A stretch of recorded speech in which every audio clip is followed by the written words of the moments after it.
The National Football League is now back as the Bears face the Texans in last night's Hall of Fame game. The induction of the new 2024 Hall of Fame class will be introduced to the public tomorrow. In baseball, the Cubs have won 2 games in a row. Is it the start of something big? While the White Sox are taking L's in another direction. The United States strike for gold again in the Olympics, while 5 new teams in the NBA may be looking for new television homes come this fall. We'll discuss that and a whole lot more as the Friday edition of Second City Sports as we open up the month of August starts right now.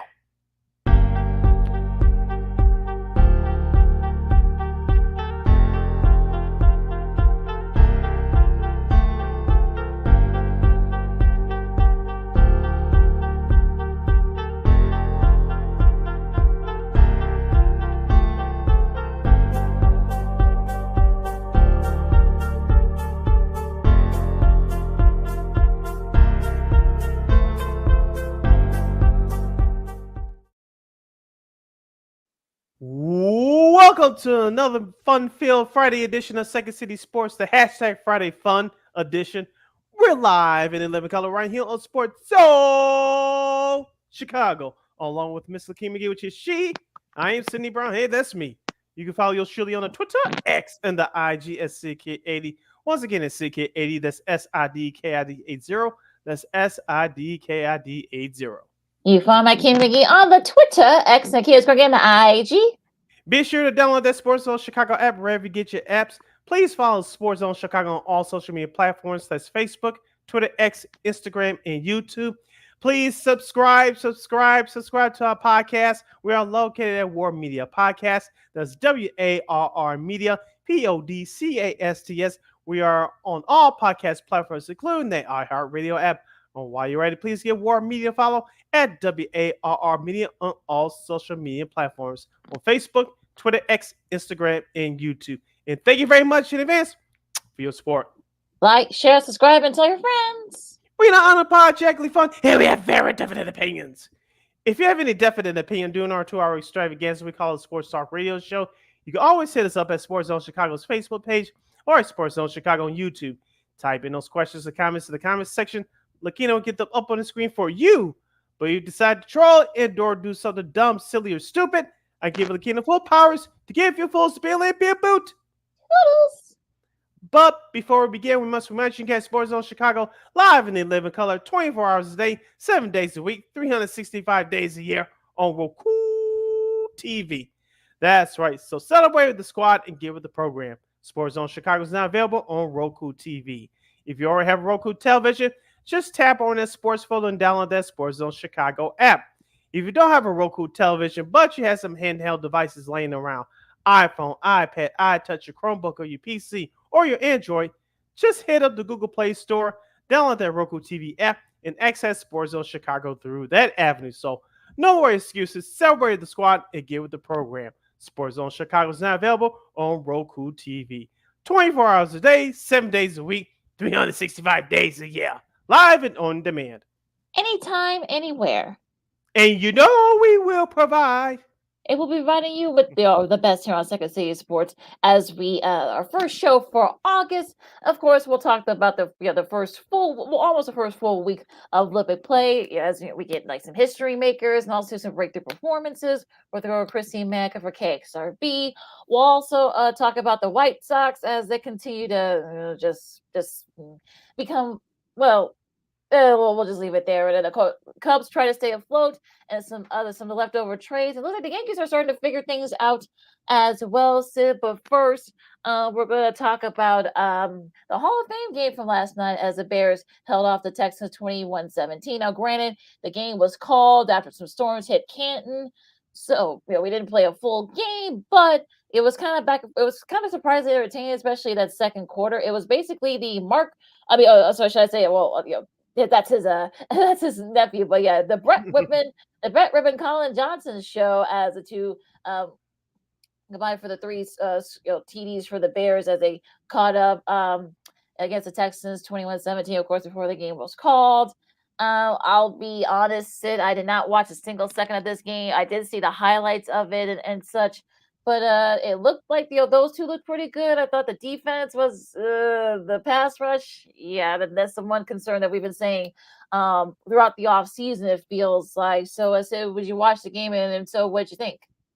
I did watch the majority of this game, and there was some stuff that I heard after the game during that delay. We'll get to that after the break. But as far as the actual game is concerned, of course, both teams did sit their starters, so we got to see a lot of the backups. First, I'll start with the Chicago Bears. You mentioned Brett Rippon. He was very good last night.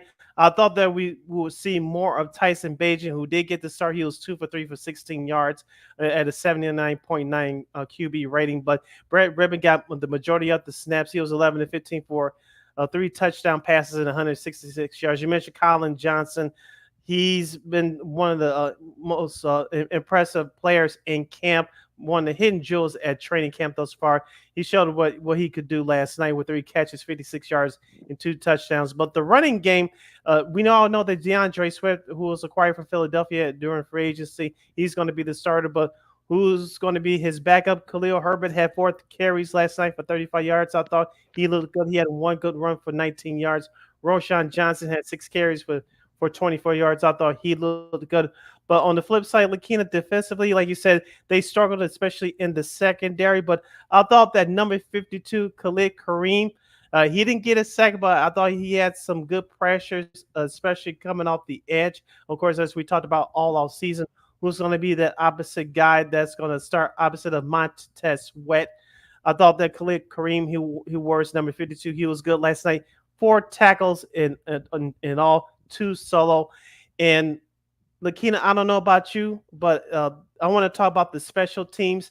Tyler Scott had a couple of returns last night, but I thought it was just him that had trouble with his footing. But there was a couple of Houston Texans players that had trouble with their footing as well. And we'll get into the new kickoff rules in just a moment. But I thought the special teams returns for both teams were shaky at best last night. Part of it was because the field was crappy, obviously before the storms came. But outside of that, I was impressed by the offense. The defense, of course, is still a work in progress, but it was a pretty entertaining game for backups last night. I couldn't complain one bit. Yes, it was cool to see the Bears win, but some of the backups were impressive. There's still a lot of work to do. Of course, we're going to see some of the starters next week as the Bears will prepare to play the Buffalo Bills in Buffalo. But it was a pretty entertaining preseason game last night. This is Second City Sports on Sports on Chicago. Keenan McGee, Steve Brown with you. Now, from what I did see, and then like I said, Johnson looked really good. Again, we go with Ripman, and even though if those two don't make the well, I think Johnson's gonna make the roster. I don't know if Ripman will either. He might, want to go try to kind of be a backup somewhere else. So that kind of this sort of definitely helps him with his kind of resume, if you will. I'm kind of feeling, yeah. I mean, I kind of feel like whatever happens. I mean, yeah, the Bears won, okay, great, but again, there's still some areas of concern. Like I said, that front seven, the pass rush. I mean, that really. These were second stringers. I mean, that's still kind of concerned a little bit. Like, the special teams was actually, the kickoff rule. I mean, can we, we will talk about that in a minute, but it's sort of one of those things where it's just like, yeah, the NFL kind of bit off more than they could chew with that new rule. But that's another, like I said, we'll have that conversation after the break. But I feel like this is sort of one of the things where the Bears were like, okay. But like I said, we didn't see Caleb Williams, we didn't see any of the starters. So, or on neither side, I mean, the Texans. If you want to talk about the Texans on the flip side, Case Keenum and Davis Mills each had a touchdown pass, so that kind of they were able. Davis Mills, and his guys were able to kind of go down the field against that Bears the second string defense. So that's a little bit of concern to me. But yeah, I mean, I think overall, I mean, look, there were some standouts, but again, I think there's still a lot of work to do. On the flip side for the Houston Texans, Davis Mills, the veteran backup, and he had to start for the Texans last night, 10 to 13 for 102 yards and a touchdown pass. Case Keenum, a journeyman quarterback, 7 of 9, 78 yards and a touchdown. In the rushing department for the Texans, J.J. Taylor had 6 carries for 16 yards. And young veteran Cam Akers, who's bounced around the league through a couple of teams with the Rams and the Vikings, he had 5 carries for 13 yards. I thought that the Texans defense really, I think they were better than the Bears last night, even though they did not produce a sack. They got a pressure on Tyson Bagent early, and I thought they did a couple of nice things early when where Brett Ribbon got into the game before that secondary got torched. But call me crazy, Lakina, but it looks like Houston came more prepared in that first quarter. I mean, Caleb Bullock, he had the most tackles, but like I said, they really didn't do too much. Talk about Hmm. the Texans defense, but like I said, they looked really impressive. They did pressure Ripping a lot, and I think that's kind of one of the things where look, we know D'Amico Ryan's, the head coach is very, he played defense for many years, so I think he knows kind of like this is sort of his baby. So I Hmm. think he'd be happy with that performance there. Now they did give up a couple of big plays, for Ripper to Johnson, so that might not be too happy about that. But I guess overall they did play. They did. I think they did play better than the Bears defense did. Now again, Carl Jones Jr. I mean, he was a guy that stood out for me for the Bears on the defensive side. I mean, he Hmm. had four solo tackles. He had a big tackle against Keenum that kind of right before the rains came, if you will, and Hmm. that turf. I mean, I would thought that maybe the turf was a little bit better over there at Camden, but it looks like I don't know what kind of material they used, but yeah, there was guys slipping and sliding, and it Hmm. was just not a that I don't know what kind of turf that was, if we can call it that, but that was just a crap. Well, they made the Soldier Field turf look pristine in that sense. So yeah, that was just a crap. I know Joe Buck and Troy Aikman actually said a lot of the bad things about the turf as well from what the highlights I saw. So that was a little bit of a deterrent there. But like I said, overall entertaining game, not bad, because usually the Hall of Fame games are kind of like blasé, and Hmm. because of course they introduced all the Hall of Famers. We'll talk about that in a little bit also. But I think the game overall, I think I would say maybe a solid maybe B minus C. I mean, you Hmm. really I don't know what else folks were expecting. I'm sure the Rays were actually still pretty good, even though you're up against the Olympics. We'll talk about that later on. But yeah, I think solid, I would say. Yeah, like I said, it was a very entertaining preseason game for what you expect. It was a high scoring first half. Was it the greatest preseason game ever? No. Like we said, the big stars did not play, even though they were displayed on television, a line on the sideline. C.J. Stroud and Stephon Diggs for Houston, of course, Caleb Williams, Keenan Allen for the Chicago Bears. But I want to focus in on a couple of the stars that stood out to me last night in the receiving department for the Bears. You mentioned Colin Johnson's two touchdown performance. Tommy Sweeney, the backup tight end, he had a fumble early, even though it was recovered. He still had three catches for 47 yards and a touchdown. Also, to Dante Pettis, who's been around for a while.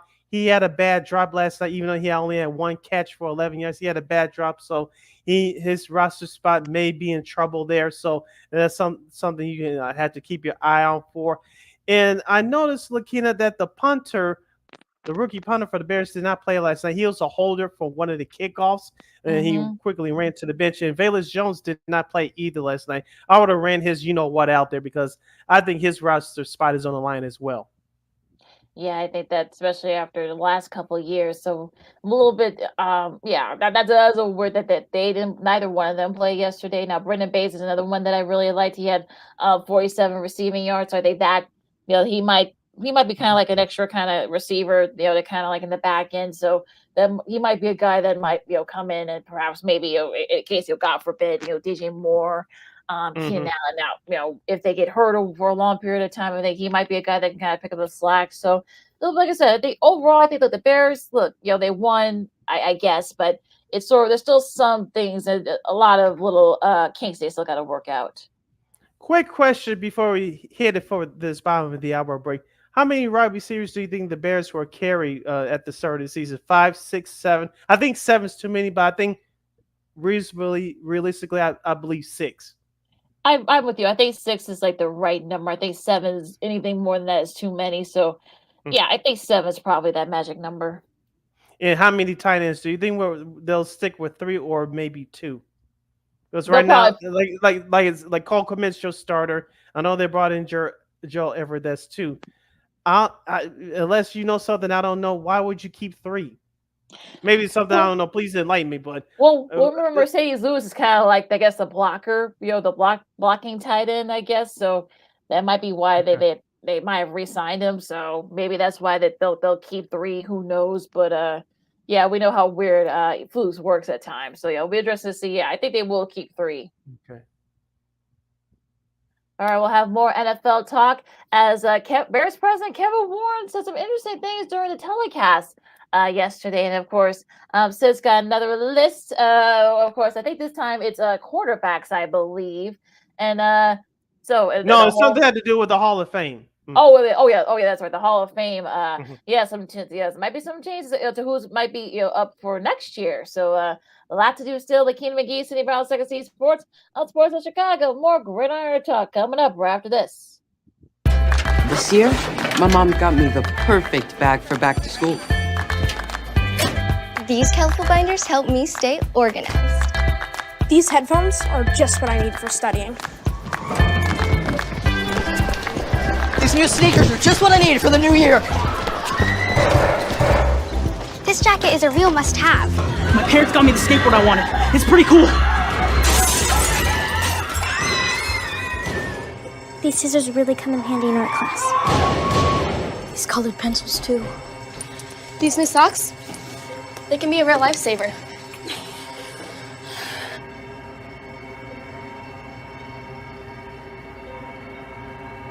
I finally got my own phone to stay in touch with my mom.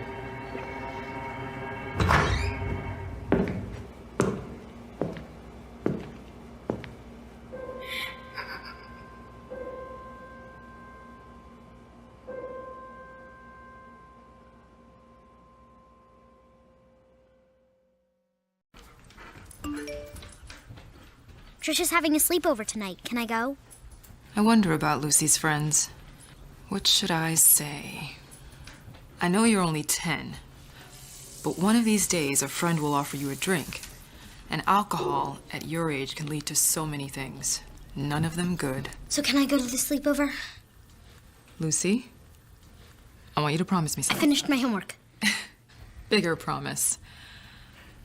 If there's any drinking, I want you to say, "No thanks, not my thing." Mom. I promise you, your real friends won't care. Deal? Sure. Really? I promise, Mom. They really do hear you. Did you pack your toothbrush? For tips on how to start the talk, visit underagedrinking.samhsa.gov, a public service message from the Substance Abuse and Mental Health Services Administration.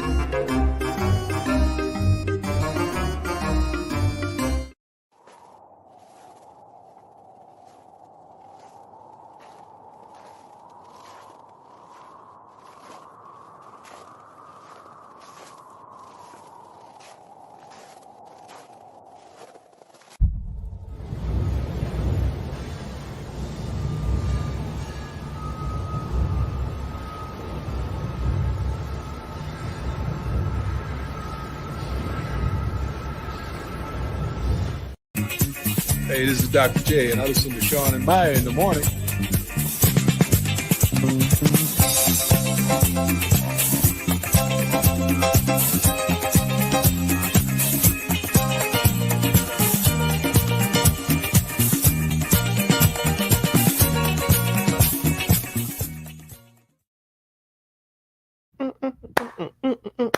Welcome back to Second City Sports and the hashtag Friday Fun Edition, the first show for the month of August. We're live in living color right here on Sports Zone Chicago. I'm Sid. That's Lakina. You can follow yours truly on the Twitter, X, and the IG at SidKid80. Once again, it's SidKid80. That's SIDKID80.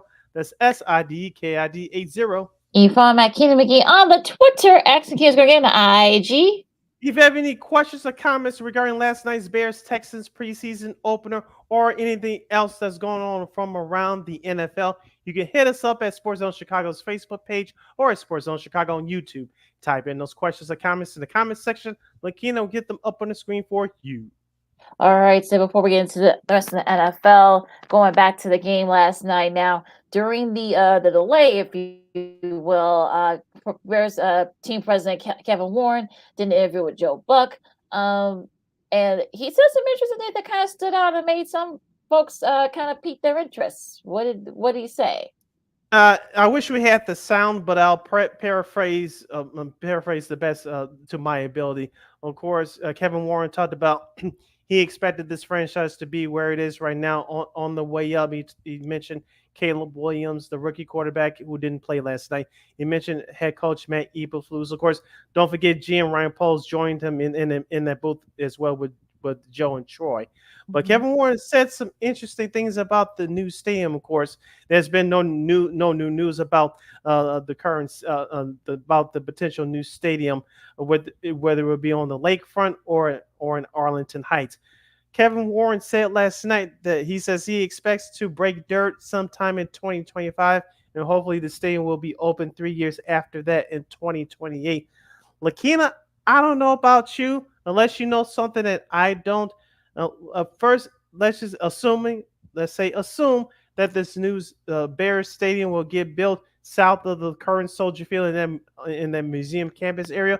If the Bears control the majority of that money coming in with the stadium, with the parking and the merchandise and all that, good luck. As I said before, and I'll say it again, if they want to control, I'm talking about the Bears, if they want to control 100% of everything, business wise, their best move is Arlington Heights.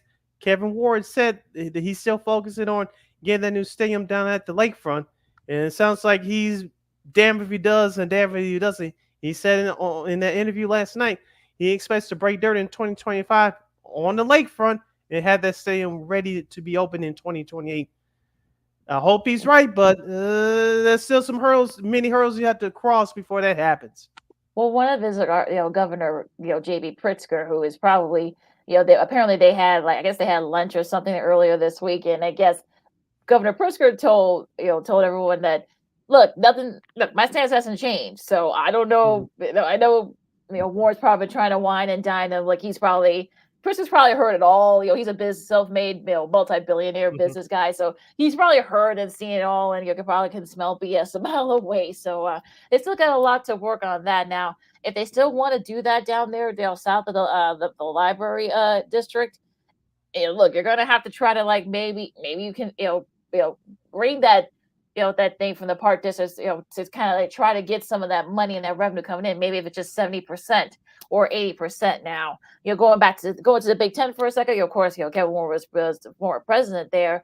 Remember the men's college basketball Big Ten tournament will be at the UC in 2026. Not this coming season, but the next season. And I know Warren wants that's one of the reasons why he wants to build a stadium in that area downtown, because he wants to host, not just Bears games, but to host perhaps Super Bowls, Big Ten tournaments on the men's and women's side, and other. Don't forget Big Ten football too. Yeah, and also maybe even a bowl game perhaps there as well. So it's one of those days where you're kind of you want to kind of stay in that realm, and because remember, Warren wasn't the president when that they bought that land at Arlington Heights. Now again, unless they sell that land, and perhaps maybe they can use that money to help pay for the stadium if they want to do it downtown. There's still a lot of red tape here, and I want to see. I'm hoping it happens, but I just don't see it.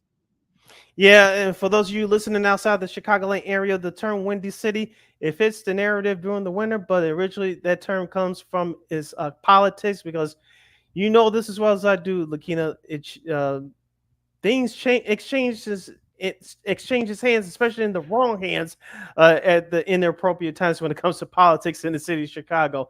And I know this is off topic a little bit, but if you know this phrase, if you're from Chicago, our age, and if you are age and older, this statement I'm about to say very well. Do not trust no pimps, preachers, or politicians. Those are three. They're the same person. They change their suits 3 times a day. LOL. But with all that being said, business-wise, I said it before, and I'll say it again. Business-wise, if you want to control everything, the best move is Arlington Heights. You didn't buy the land out there for nothing. So, like you said, they're going to use that money one way or the other. And I know that Kevin Warren briefly brought up how he got that it's not new, but it's not new, but it's been out there for a few years. The Vikings Stadium, when he was working with the Vikings a decade ago, which they hosted that Patriots Eagles Super Bowl a couple years later after it opened. But if he thinks it's going to be easy street getting that new stadium on that museum campus, he has another thing coming. But I don't see him as a dumb guy. I'm taking that way. But if he thinks it's going to be easy, he has another thing coming. Yeah, I think he was able to the wine and dine Governor Waltz and and Pritzker not so much. So we'll see what happens. There's definitely a to be continued type of thing. So Mm-hmm. we're not done talking about this, and not even by a long shot. We're gonna be seeing this more than once before the end of the year. So we'll see what happens. As for the second season sports on Chicago, Keenan McGee, Cindy Brown with you. Some other NFL. We'll do the kickoff rule first. Now it's kind of drawing mixed reviews. We know Devin Hester is one of the reasons why Devin Hester is now in the Hall of Fame because of razzle dazzle great kickoff returns. And of course, he did that year the Bears went to the Super Bowl. Of course, unfortunately, lost to Peyton Manning in the Indianapolis Colts, but it's not going to happen a lot this year with the way the kickoff rules are kind of set up. So it's kind of one of those things where I think this is another for me, this is sort of like another one of those reasons where the NFL is doing way too much. Yeah, Joe and Troy were talking about it on the broadcast last night. And I think if I have these rules right, if I don't, correct me. And they were trying to explain it along with the viewers as well last night. They were trying to explain it too, for what I heard. But first of all, the whole team does not run when a kicker kicks like they usually do, Right. like they did in the past.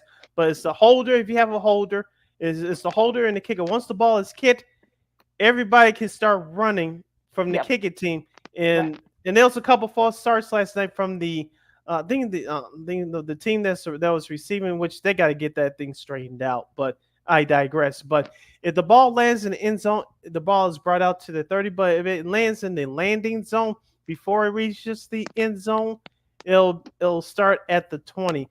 Lakina, this is like, not to get off topic here, but it's like with the pitch clock before the start of last season. Remember all these violations that it was a whole bunch of them, and of course it got straightened out once the season started last year, and everything was fine. I kind of see it here.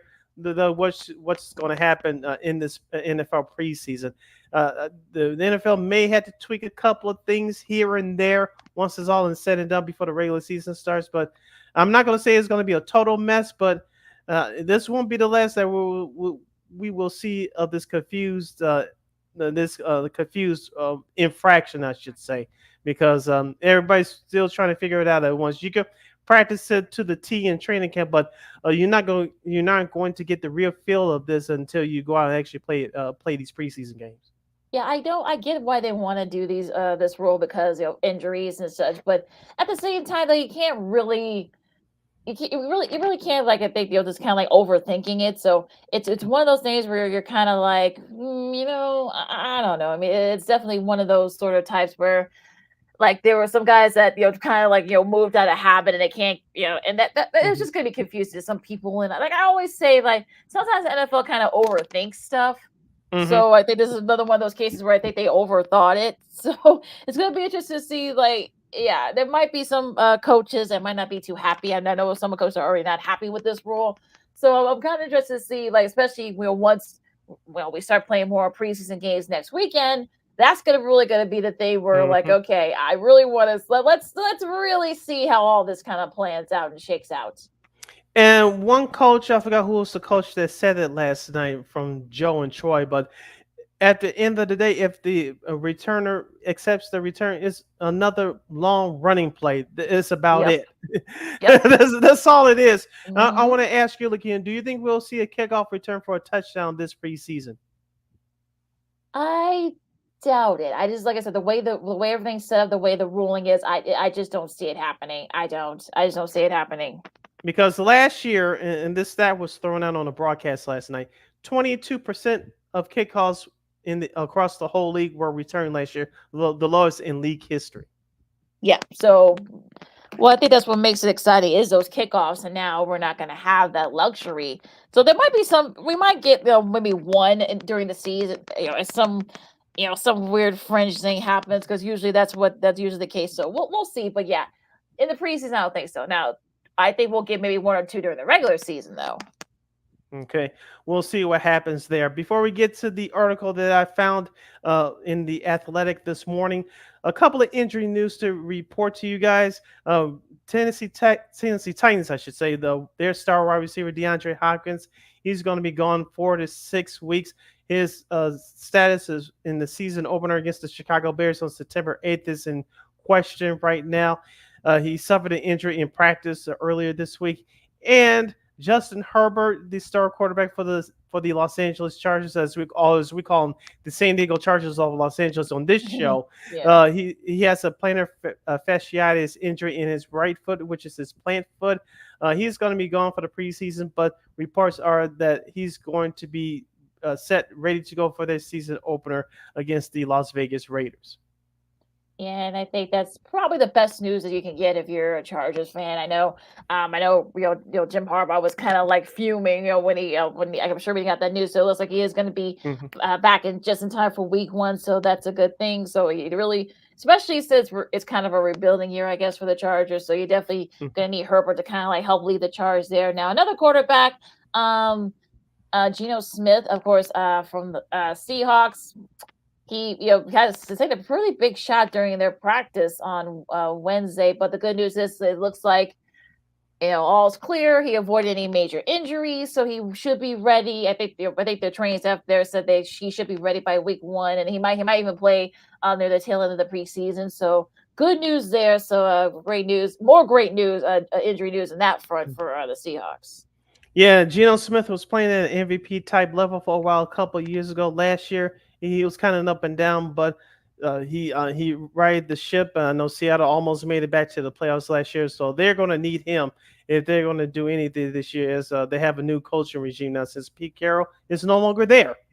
Yeah, that's going to be interesting. A whole new start down there for over there for the Seahawks up in the Pacific Northwest. Now, up to this for a second, the judge rules that, remember that big, multi-billion-dollar settlement that consumers got for the NFL Sunday Ticket? Well, that judge has now thrown it out, saying that it was without merit, and it was more that the jury really didn't have as much to kind of like choose from or to use with that particular made that particular judgment with the settlement. So there will be more lawyers, I'm sure, with this. Yeah, as we talked about before, the NFL is greedy. I know this is the number one sport in the number one television show in our country, in the United States. So what will the NFL do after this? I don't know, but I wouldn't put it past them to do something else that's crazy. And then we all know that fans want football. They love football. Look at Thursday night on Amazon Prime. Of course, you had the exclusive playoff game from last year on Peacock.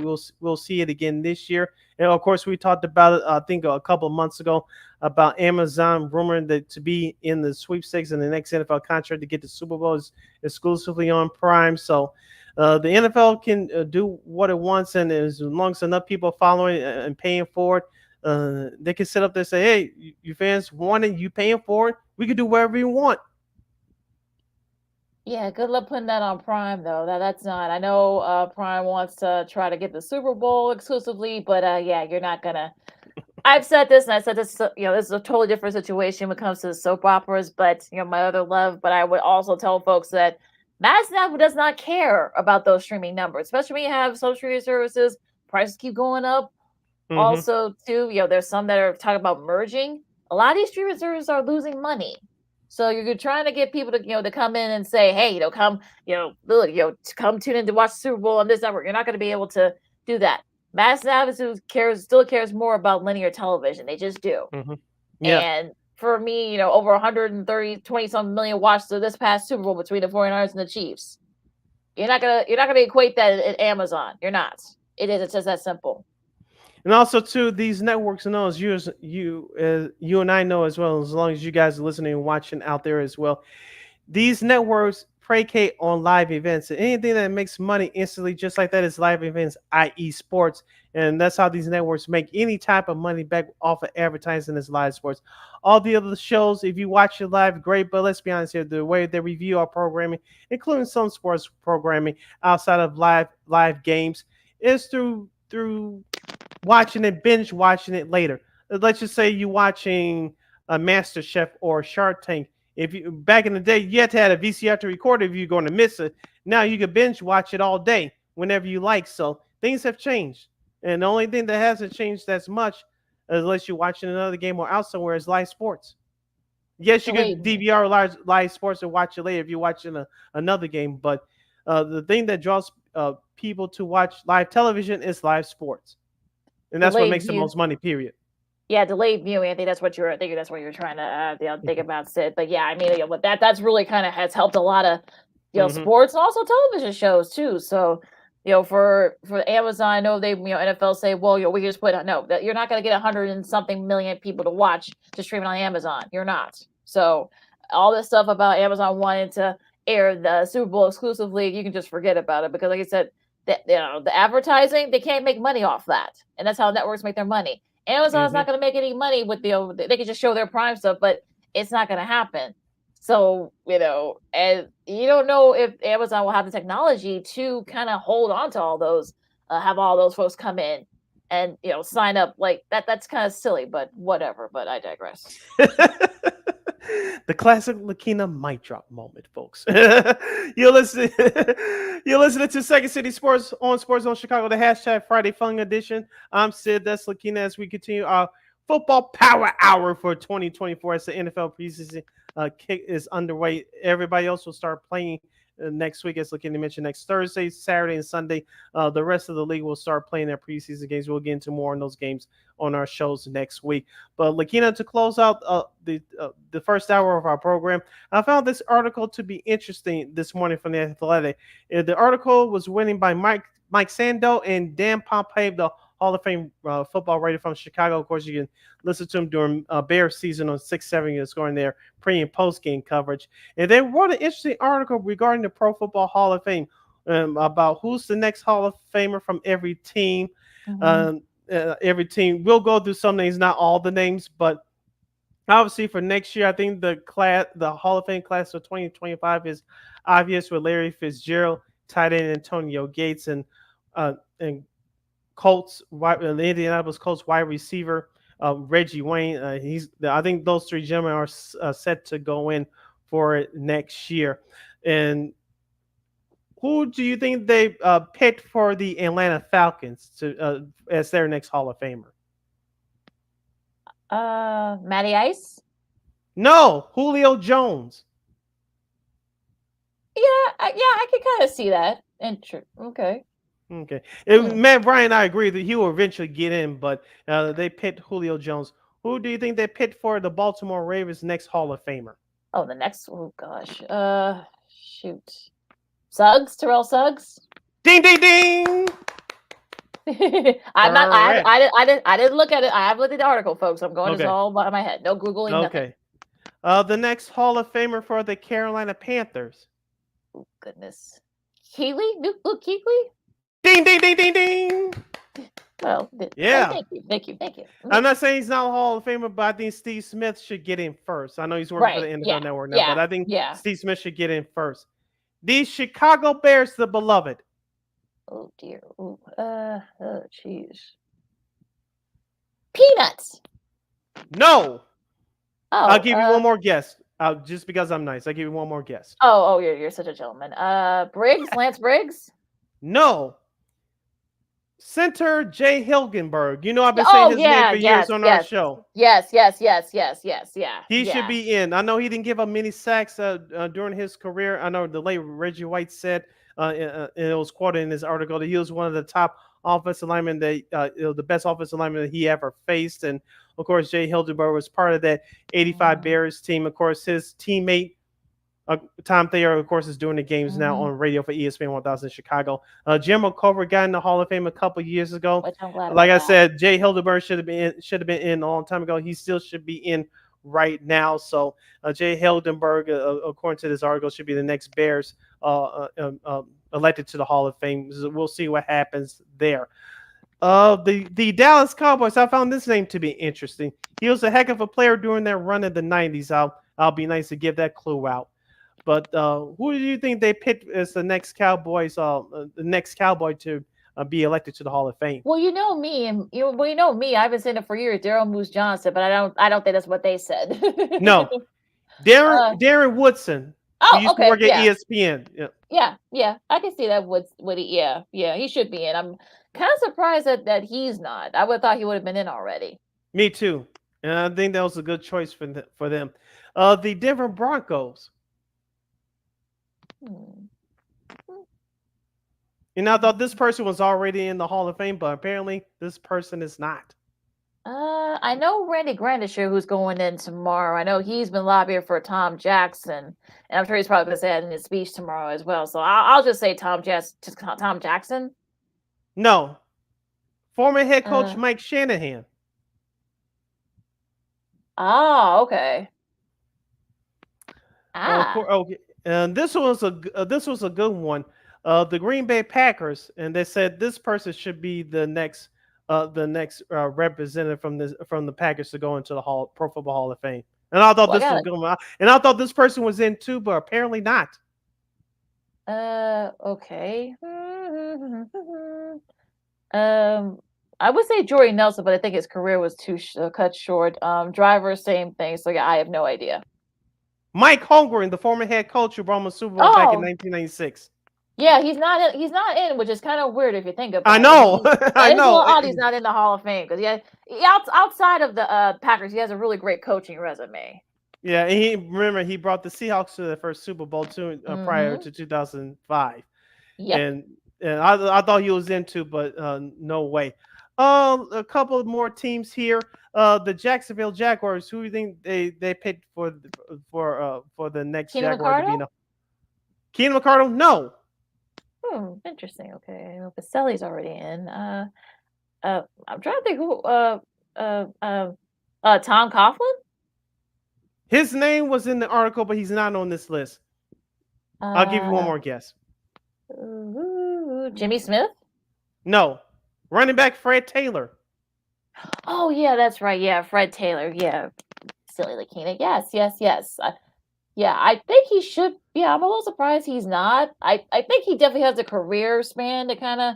I don't know if he'll get in like right away, but I agree. I think he'll eventually get in, but he's going to have to wait a while. The Los Angeles Rams. Who do you think they picked? Who should be the next one from that franchise to be elected to the Pro Football Hall of Fame? I actually agree with this one. I think we brought his name up on the show before. well, I think Aaron Donald. I think he's probably going to be first ballot. So I don't think they meant him. Someone who we mentioned before for the Rams. Ooh, dear. I'll be nice. He played offense. Okay, well, that doesn't really narrow it down. Just say it. I we'll be here all day. Torrey Holt. Oh yeah, which is crazy because I would have thought maybe because Isaac Bruce is in, of course, Kurt Warner's in, Marshall Faulk. Yeah, I'm a little surprised that Torrey Holt is not on there. So yeah, I'm surprised he didn't get in this year, but again, I digress. But yeah, I'm very surprised he's. I know. I think I heard Kurt Warner even say this. That is a shame. Not that he's being nice because that's his teammate and they're good friends. But yeah, it's crazy. He's not on there yet. It's silly. It's just crazy to say that. Yeah, a couple of the teams before we close out our number one, the New England Patriots. Wait, I'm trying to think like who is not in. Okay, McGinnis. Okay, Brewski's in. Ronnie Harrison. No, I'll give you one more guess. I know we're up against, so I'll give you one more guess. Brady's gonna get in there. That's not. One of his old linemen, but I don't know which one. I know he was there when Brady got his Ring of Honor a couple months ago. But yeah, just tell us. Owner Robert Kraft. Okay, yeah. And of course, So of course, Pittsburgh is easy. Ben Roethlisberger they selected. Interesting one here. San Francisco 49ers. Ooh. And I think this person will eventually get in, but he's gonna have to wait. But I don't think he's gonna have to wait too long. I don't think he's gonna be on that Chris Carter 6-year waiting list. But this player eventually is going to get in because he has the numbers. I don't think he's going to have to wait as long. Who you think they selected to be the next from the 49ers franchise to be elected to the Pro Football Hall of Fame? He's at the top of my list, top of my head. I don't know. Just say it. Frank Gore. Oh yeah. And his son's is now. Jeez, want to feel all his sons in the NFL roster as we speak. So Okay, I'll give you one more team. The Seattle Seahawks. Who do you think they selected? That who should be the next one to be elected to the Pro Football Hall of the Fame? next one. Yeah. I'm gonna say I'm not. I don't think it's Sean Alexander. I don't think that's the case. No. Shoots. Matt Hasselbeck. No. One of the Legion of Boom guys. Yes. Richard Sherman. Ding ding ding ding ding ding. Right. Yep. I thought this was an interesting list of a player from each team who the athletic thinks that should be elected from their franchise to get into a Hall of Fame. As we talked about, the class of 2025 should be interesting next year with Larry Fitzgerald and Reggie Wayne. And Antonio Gates getting in, but of course with the Bears, I've been yelling for Jay Hildenberg for years, especially going back to when we were doing shows on State Street and Studios. So it was a great article. Check it out in the Athletic today. It was written by Mike Sando, and Dan Pompey. So it was a very very good article, solid article from the Athletic. Very, very good. Some interesting names there. We'll see. Maybe we maybe hearing some of those names next year. Hildy not being on there. I think that's kind of crazy. He's not already on it. But real quick, Lakina. I know we're running up against it, but assuming that Jay Hildenberg gets elected to the Pro Football Hall of Fame within the next few years, do you think he's the last from that 85 Bears team to be elected to the Pro Football Hall of Fame? I got that feeling too. I think so. Yeah, I think we know. Look, we all look. We know Colbert, of course. Yoshimo Colbert. Look, Dan Marino said in his Hall of Fame speech, he would not have been the player he is if it wasn't for Colbert helping protect him. So, you can show us how good he was in that sense. And of course, Hildy didn't give a lot of sacks. So I think that's really, I'm a little surprised he's not on there. I know he's not really lobbying for it to his credit. So he's not, not like screaming about it like everyone else is. He's kind of letting everybody else do it. But yeah, hopefully he'll get in through the voters committees because I think he really deserves it. But I think in that group with the 85 Bears group, I think he's the last one. Hildy is. Yeah, because you got most of the key players that's already in there with Richard Den, Mike Singletary, the late Walter Payton. Dan Hampton. Dan Hampton's in there. Stephen Michael, who's going to be in there tomorrow officially. Yep. So I think that's about it. If I'm missing anything, please let me know. But all the key members. No, you have the bulk of it. Yeah.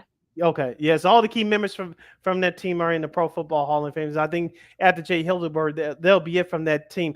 Me personally, I always select Kevin Butler, but you know how they treat special teamers and. Yeah, unfortunately, it's not Kevin Butler's fault. It's the fault of the committee, and they'll value special teamers like that, especially kickers. I think it's only like maybe 3 kickers in the Pro Football Hall of Fame. I think that's it. So, yeah, Ray Guy and Morton Anderson just a few years ago. I forgot the other. I forgot the other guy. I know. You don't know how I feel about Steve Tasker. I mean, I think he should be in there. But again, you know how they feel about these special teams guys. You look what happened with Hester. I mean. One of the reasons why he waited so long, to get in was because he was a special teamer. You really didn't know where to play him. So, but it's kind of crazy how that works. But yeah, good list there. You guys can check that list out on the athletic.com page. Yes, stay tuned for more sports and more fun. That's the Friday edition of Second City Sports continues. We had to get into baseball. Are the Cubs on their way back to perhaps a playoff run? And the White Sox are going in the different direction. Of course, our girl Christine, the Queen Manika, will be up in the next hour as well to talk about the Olympics. And plus, we're going to have possible changes with 5 NBA franchises for their television coverage next year. How will this affect the Chicago market? We'll give you the 411 on that and a whole lot more as you come back and hang out with us here on Second City Sports, live in living color on Sports Zone Chicago. No, I don't know though. I'm scared.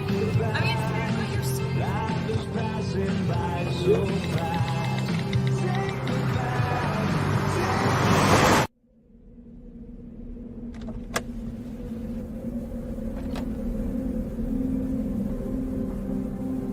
Do you know that you're in my lane?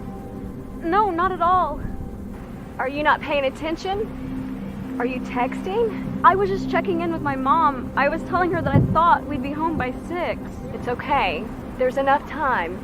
Just pay attention. I'm not even halfway through my text. There's no way. I'm not even going to look up. My babies are in the car. You have to pay attention. It's just supposed to be a quick text. I'm so sorry.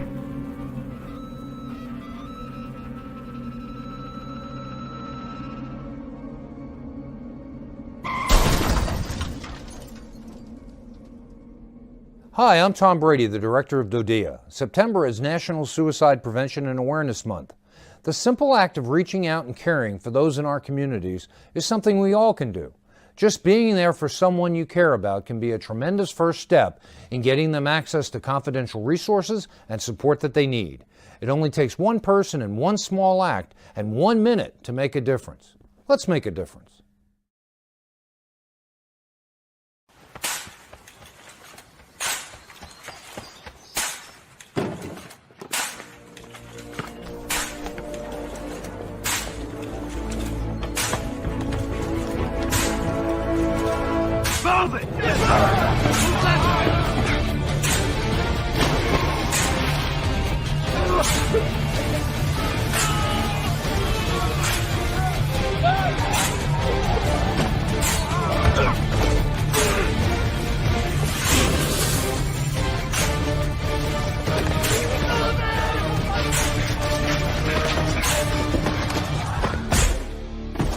Many will hear the calling.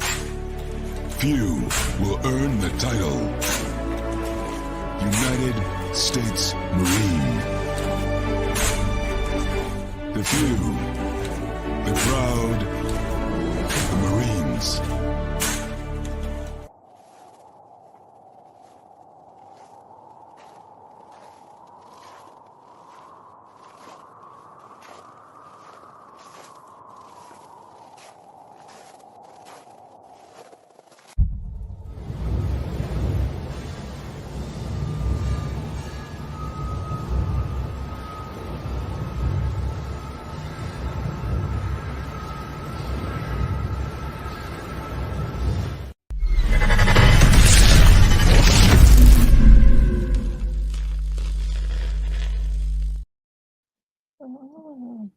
Welcome back to hour number 2 of Second City Sports, the hashtag Friday Fun Edition, the first show for the month of August. We're live in living color right here on Sports Zone Chicago, along with Miss Lakina McGee, which is she. I am Sydney Brown. Hey, that's me. You can follow yours truly on Twitter, X, in the IG at CK80. Once again, at CK80. That's SIDKID80. That's SIDKID80. You can follow my Lakina McGee on the Twitter, X, again, the IG. Make sure you download that Sports Zone Chicago app wherever you get your apps. And as we kick off hour number 2, as we discuss Cubs, White Sox, and the rest, and best and worst from this past week in Major League Baseball. If you want to hit us up with your thoughts on this subject, you can always go to Sports Zone Chicago's Facebook page or Sports Zone Chicago on YouTube. Type in those questions or comments in the comment section. Lakina will get them up on the screen for you. And just a daily reminder, you can catch Sports Zone Chicago live in 11 color right now on Roku TV. Let's go to the diamond of this segment. The Cubs, could it be they're on a roll, I guess. They won their series against the Reds. They opened up their weekend series beating the Cardinals in a walk-off from Mr. Mike Tauchman, the summer of Tauchman, and I have to say, like, they're still well within striking distance of that third wild card spot, and I am. I know Cubs fans don't want to get their hopes up, but if the Cubs can just take care of their business, they can't really worry about what the other teams are doing. But if they can just take care of what they need to do, they should. They should make things. They should be able to make things at least a little bit interesting in that NL Central. Now, the Cubs, of course, they're the only team to have 3 separate 2-strike RBI extra base hits in the bottom of the ninth for a victory. They all came off Ryan Helsley, who I'm sure he's going to have nightmare about that yesterday. He had not allowed a 2-strike extra base hit all season before today. So.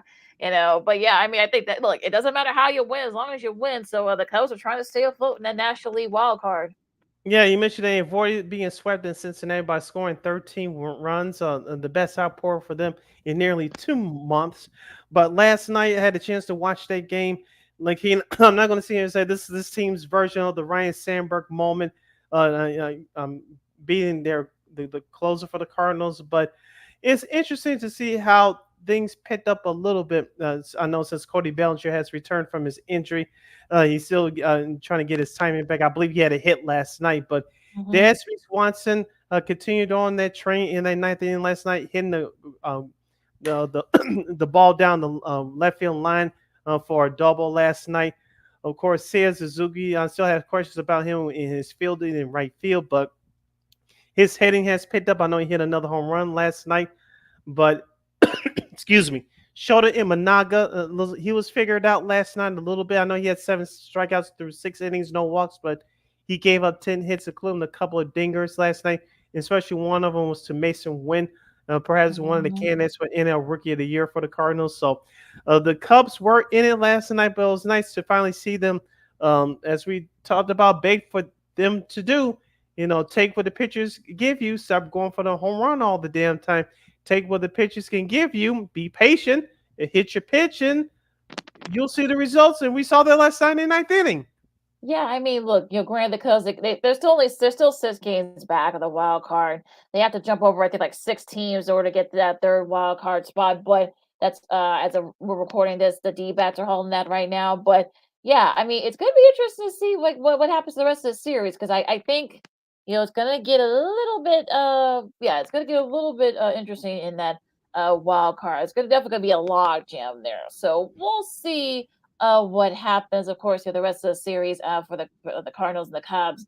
Shota looked really good for the most part yesterday. So that's that's kind of what you want if you want try to stay within that distance of that wild card spot. So I mean, the Cubs it's kind of set up for the Cubs to at least win 3 out of 4. Now sweeping winning all 4 games, that's not gonna don't think that's gonna happen. But if they just win 3 out win 3 out of 4, at the very least try to kind of get within the striking distance and make things interesting in that National League wild card spot. I mean, they do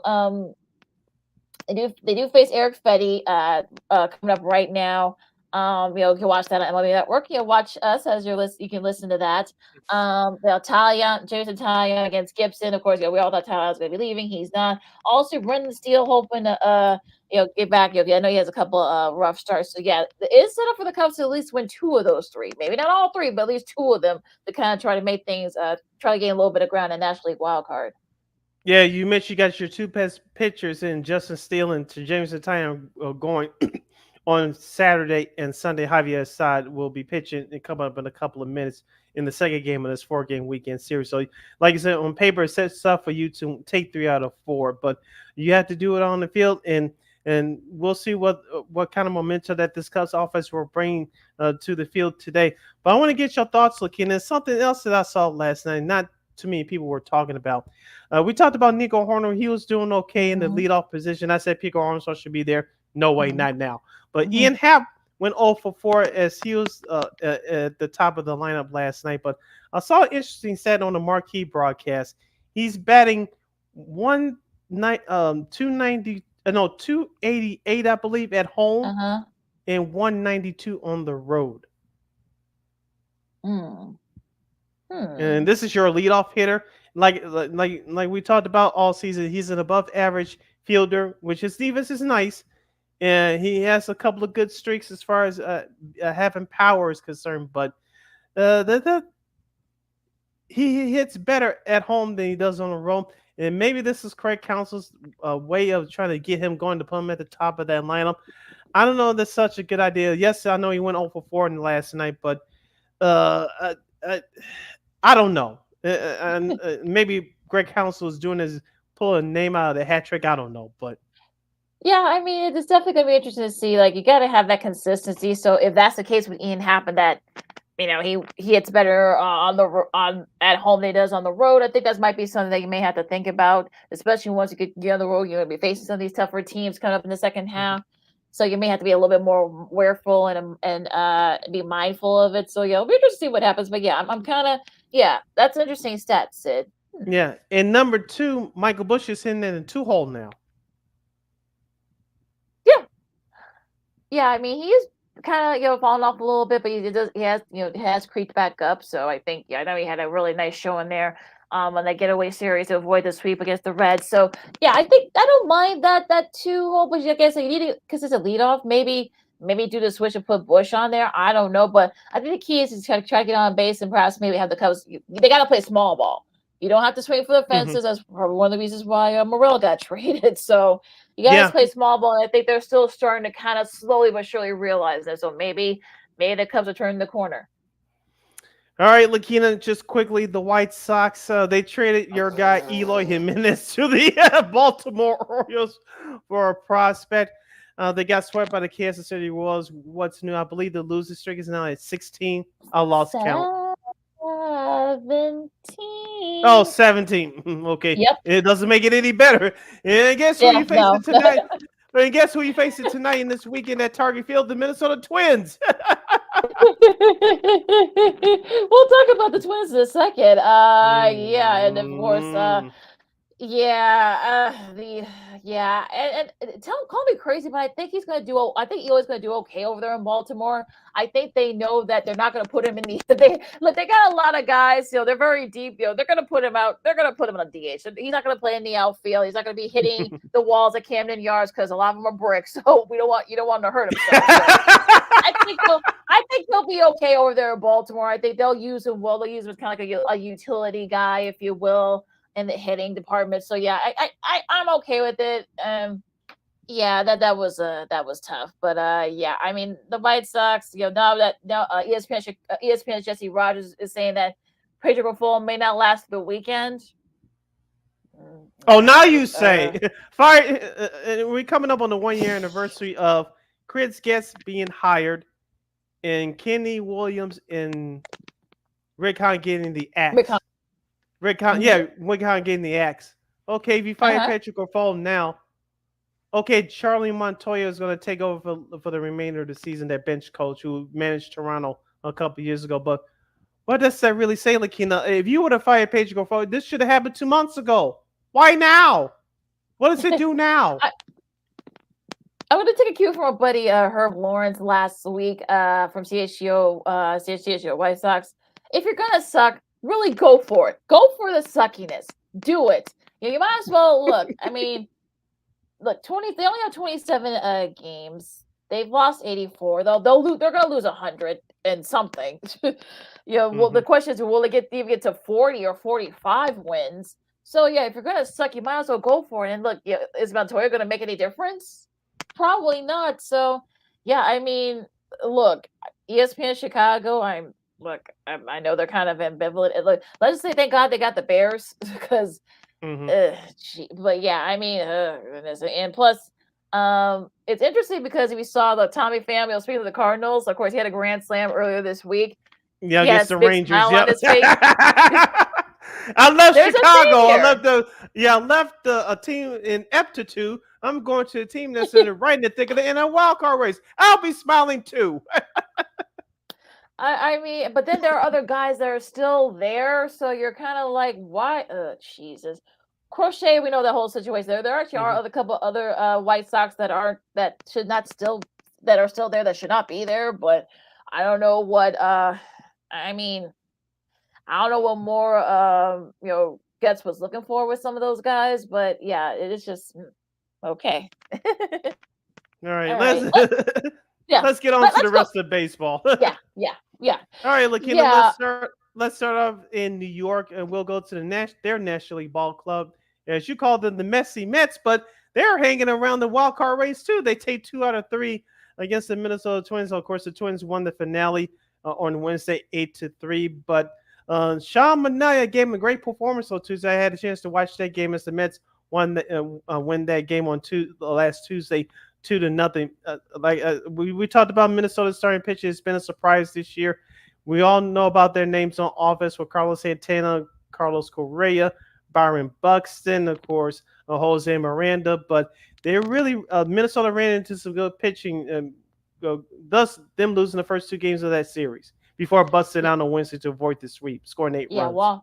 Yeah, Matt Walmer, Buxton help lead the way there for the Twins to avoid that sweep against the Mets. Now, the Mets will be interesting because look, they didn't trade Pete Alonso. It's going to be interesting to see how they do the rest of the way, and they got to kind of they're just outside looking in that wild card right now, so they're going to have to kind of get things going here. Now they do play the Angels in Southern California starting tonight, so we'll be able to see how that kind of shakes out in that series. But Minnesota's sort of the same thing. I mean, look, you get to play the White Sox, so as they say, playing the White Sox will cure whatever ails you. Look, this Seattle. Look out!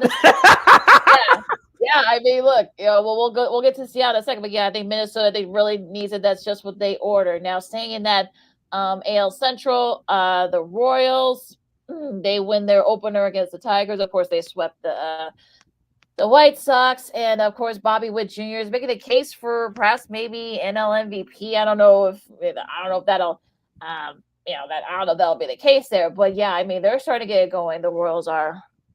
Yeah, let's talk about their pitcher too. Brady Singer and Michael Waka. Those two guys have been leading their pitching staff all year. But of course, Bobby Witt Jr. has been one of the impressive young hitters in all of baseball. Of course, you still have Salvador Perez, the ageless veteran. He's been there for a long time, so he still continues to get it done. So Kansas City, they're technically still for real, but I want to see how they shape up by the end of this month. As we all know in the game of baseball, again, in the month of August are the dog days of summer, coming off the All-Star break, and the pennant race is really starting to heat up. So we'll see if the Royals are made up by the end of this month. Going to be interesting to see what happens there in that series. Now, the Guardians they win 3 out of 4 against Philadelphia. Well, 2 out of 3, I should say, against Philadelphia. They did win their 2-gamer against the Tigers, and they won their opener against the Orioles. So maybe perhaps the Guardians are starting to kind of get it going. I mean, Jose Ramirez had a 2-run home run. To hold off to help seal that win against the Orioles. So yeah, could the Guardians perhaps maybe starting to get it going here? Perhaps not necessarily run away and hide, but they're trying to say, hey, look, we're still here. Yeah, me personally, I still believe they're the best team in that crappy AL Central Division. You mentioned they won their last couple of series, taking 2 out of 3 in Philadelphia last weekend. They take care of the Tigers early this week, and they have a big 4-game weekend series at home against Baltimore. And as you mentioned, they got off to a great start, taking that first game last night. So Cleveland, there could be one of those sneaky teams you don't want to play come playoff time. Of course, we mentioned about Shane Bieber being out for the year, but they've known that Trisha McKenzie is still there leading that staff. Of course, Emmanuel Clase, he's still one of the best underrated closers in the American League. Of course, you mentioned Jose Ramirez, Andres Jimenez, of course, Josh Naylor and his brother Bo Naylor contributing as well offensively. So Cleveland looks like they have the complete team, but if you're the Yankees, if you're Boston, and if you're whoever comes out of the AL West, I do not want to play Cleveland in a division series.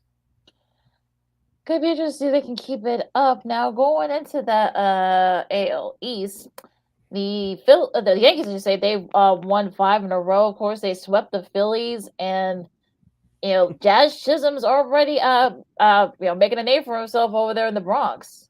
Yeah, 4 home runs in his first 3 games as a member of the Yankees. He's the first Yankees player to ever do that in franchise history. I know there's been some criticisms that he had some issues with some of his teammates down there in Miami. He may fold under the pressure. We'll see about that come playoff time. But right now, he's off to a hot start. We mentioned about some of the injuries that this Yankees team has had all year long. Nestor Cortez, who's been struggling as of late, one of their starting pitchers, he finally got a win on the road. Yay! Now we'll see if Marcus Stroman and Garrett Cole is Garrett Cole, but we'll see if Marcus Stroman and Luis Gil, the star rookie pitcher, if they can pick it up. Because the Yankees, they were struggling starting pitching-wise before the All-Star break. So for them to go into Philadelphia to do what they did, very impressive. Very impressive, of course. Judge and Soto, you got to keep them healthy. They've reached base. I think they're 6 or 7 times away from Lou Gehrig and Babe Ruth's record from 1930 for the most combined, safely reaching base. So it's going to be interesting to see what they do here. I think the record is 536, and I think the record Judge and Soto, they have like 529 or something like that, counting yesterday. So yeah, we'll be just see if they break that record. Now Baltimore. Now should fans be a little bit worried because if you remember, Baltimore haven't really had a good last couple of weeks. I mean, they did win 2 out of 3, 3 out of 4, I should say, against Toronto. They did have a bad start against the Guardians, so probably not necessarily worried about Baltimore, but it kind of you're still you have the Yankees right there, like breathing down their necks. They're kind of it's gonna be interesting to see. It might come down to probably the last couple of weeks, I think, between those two. Of course, the Baltimore picked up Zach Eflin, the starting pitcher from their division rivals, the Tampa Bay Rays. Of course, Not Zach Efron. That's what Zach Efron. What did I say? No. No. I was making a joke and it didn't land. Oh, guys, I know I didn't say that brother's name wrong. Oh, No. Good one. But they picked up Eflin from Tampa Bay, and of course, Lucchino throwing me off. Classic. Oh, but also too, we mentioned they picked up Eloy. They picked up Eloy Jimenez from the Chicago South Side team. They are stacked, but I'm not going to say I'm worried about their bullpen, but that's one area of concern that I'm worried about for Baltimore. The back end of their starting rotation and their bullpen. But as we talked about, they have the offensive talent, but will they have enough pitching to hold up and take that AL East division title from the Yankees? That's going to be interesting there. Now, another division that's tied, the Astros and the Mariners. The Mariners, they did lose 2 out of 3 in Boston to finish up that East Coast trip. But I'm not too worried about Seattle right now because I think they finally got the pieces there. I think they just need to kind of mesh now. As far as where's our buddy Brendan at Houston, they did lose 2 out of 3 against the Pirates. What happened with your Astros, Brandon? But but yeah, I mean, it'll be interesting to see if it's going to be between those two. And then look, Texas is still right there. Yeah, we talked about Houston getting healthy, especially offensively. The Astros started pitching, and looks like it's starting to come to form a little bit, minus what happened early this week against the Pirates. But Texas, looks like they starting rounding to form as well. Well, they have enough to get over the hump. I don't know, but Seattle, I know that pickup by the trade for Randy Rosarena last weekend was a huge pickup for that clubhouse because you have all that pitching, but if you don't have any offense to back it up, you can't waste seasons like this, and you can't waste all that starting talent and just barely getting by. So you had to get some help. So we'll see what Seattle can do. Texas, I'm still watching out for them, but I think it's going to come down to Houston and Seattle as of right now. Good. Be interesting in that division. Now, real quick, going to the National League before we go to break, because our girl Christine Manika from KXRB is on deck. The Phillies have lost 4 in a row. I know. Bryce Harper has kind of apologized to Phillies fans because it looks like the Braves are starting to kind of figure it out a little bit. They've won 3 in a row. And they picked up Jorge Soler too. They did, again. Yeah, again. So we'll see if he can make a difference there. And Philadelphia, you're playing Seattle, so that's gonna be interesting there. And that NL West, NL East, I should say. The Brewers in the Central, the Cardinals. I mean, that's gonna get a little bit interesting there. And the Pirates, we'll see. The Pirates can kind of hang on. But real quick, I mean, the Dodgers, they got swept by the Padres, and I know they've had injuries. I know Freddie Freeman. I know his son is going through one of his sons is going through medical issues right now. So I know he's not with the team right now. So they do play Oakland, but Oakland, let's not take Oakland lightly. So yeah, I mean, I'm a little. Should Dodgers fans be worried? A little, but not too much. I know San Diego won the season series over the Dodgers, but I think the Dodgers, especially when they get Mookie Betts back, I think that's where they're going to really take off. And whenever Freddie Freeman returns, he'll return. You mentioned he has important things to deal with. So I think the Dodgers will be fine. Remember, they picked up Michael Kopech from the White Sox as well to help out with their bullpen. Remember, their bullpen has been struggling going to the All-Star break and coming out of it as well. So I think the Dodgers are still fine. You still have to be concerned, especially with their bullpen. We're going through a tough stretch right now, but I think they'll still be okay as far as winning that division. Probably just not like 8 or 9 games as a lot of people thought. So we'll see what happens there. Now going to this weekend schedule real quick. We're up against it. Of course, Cubs and Cardinals. That game's on right now. But don't look. Keep it on mute. You can listen to us and watch us. Arizona and Pittsburgh. They start that series. back-to-back Apple TV Plus games, tonight, folks. Kansas City and Detroit, and as well as Milwaukee and Washington. So those of you in those cities and those areas, you're going to have to find other places to watch those games. Toronto and the Yankees. We'll see if the Yankees can kind of keep their streak going. Baltimore and Cleveland. That should be a fun series. And the Giants and the Reds. I know they had a good week. The Giants did. They're still within strike. This is an NL wild card, especially. And you got Miami and Atlanta. Other series taking place this weekend is Boston at Texas to take on the Rangers. Tampa Bay will visit Houston. The New York Mets, the Messy Mets, as Lakina will call them, will face Christine's husband's favorite team, the Anaheim Angels. Colorado will face San Diego. The Dodgers, you mentioned, they'll take on Oakland. And Philadelphia will face Seattle. Now, your Fox Saturday Night Baseball game of the week, most of the country will be viewing Baltimore at Cleveland, while others will watch San Francisco at Cincinnati. Coverage will begin tomorrow at 6 p.m. Central Standard Time on Fox. And your Sunday morning TV game on Roku TV will feature San Francisco and Cincinnati. That's at 11:05 a.m. on Sunday morning. And, of course, Sunday Night Baseball will have the St. Louis Cardinals visiting the Chicago Cubs at the Friendly Confines. That's at 6 p.m. on ESPN. And that is your schedule for this weekend in MLB. All right, Christine, the Queen Manika is on deck. She's going to hang out with us, talk Olympics, White Sox, sports media news, and everything else in between, as you expect from her and from the rest of the crew, with all of us right here on Second City Sports on Sports Zone Chicago. I'm Sid. That's Lakina. Stay right there. Don't move a muscle. This year, my mom got me the perfect bag for back to school. These colorful binders help me stay organized. These headphones are just what I need for studying. These new sneakers are just what I need for the new year. This jacket is a real must-have. My parents got me the skateboard I wanted. It's pretty cool. These scissors really come in handy in art class. These colored pencils, too. These new socks? They can be a real lifesaver.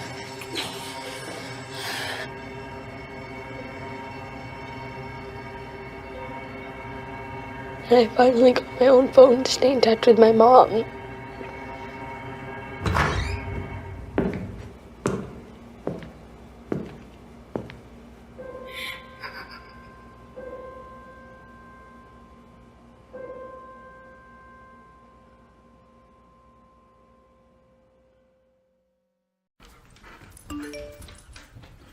Trisha's having a sleepover tonight. Can I go?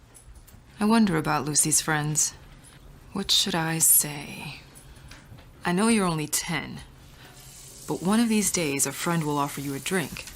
And alcohol at your age can lead to so many things. None of them good. So can I go to the sleepover? Lucy, I want you to promise me I something. finished my homework. Bigger promise. If there's any drinking, I want you to say, "No thanks, not my thing." Mom. I promise you. Your real friends won't care. Deal?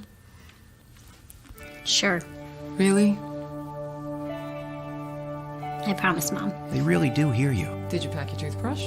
For tips on how to start the talk, visit underagedrinking.samhsa.gov. A public service message from the Substance Abuse and Mental Health Services Administration.